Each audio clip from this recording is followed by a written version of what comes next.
నెల్లూరు జిల్లా కావలిలో గూడ్స్ రైలు ప్రమాదంపై విచారణ ముమ్మరంగా సాగుతుంది. ఈ నెల 15న తెల్లవారుజామున గూడ్స్ రైలు పట్టాలు తప్పింది. నిజామాబాద్ నుంచి రేణిగుంట వెళ్తుండగా కావలి రైల్వే స్టేషన్ సమీపంలో ప్రమాదం జరిగింది.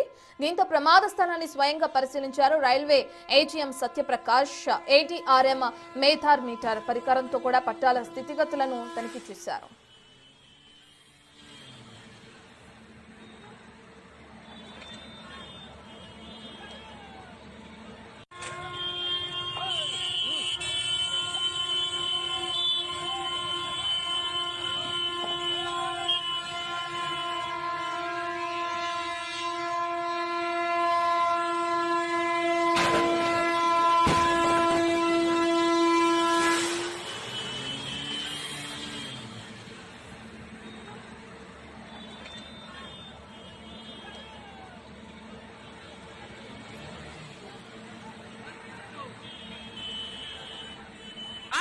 आप क्या रोके निकलिए आप क्या फैला रोकिए।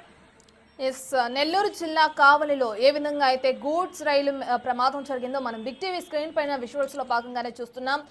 ట్రైన్ హార్న్ వేస్తూ కూడా ముందుకొచ్చి అక్కడ ఏదైతే లారీ ఆగిందో ఆ లారీని ఢీకొని అక్కడతో ఆగిపోయింది. అయితే ఈ ప్రమాదానికి సంబంధించి ఇప్పటికే విచారణ కూడా కొనసాగుతుంది. ఈ నెల 15న తెల్లవారుజామున గూడ్స్ రైలు పట్టాలు తప్పి ఈ విధమైన ప్రమాదం జరిగిందని చెప్పి కూడా అధికారులు వెల్లడిస్తున్నారు.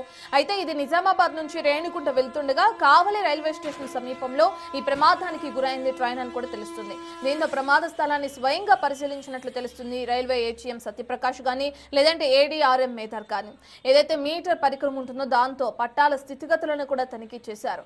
అయితే ఇప్పటికే మనం లారీని గుద్దిన తర్వాత ట్రైన్ ఆగిపోయిన దృశ్యాలను కూడా బిగ్ టీవీ స్క్రీన్ పైన చూస్తున్నాం.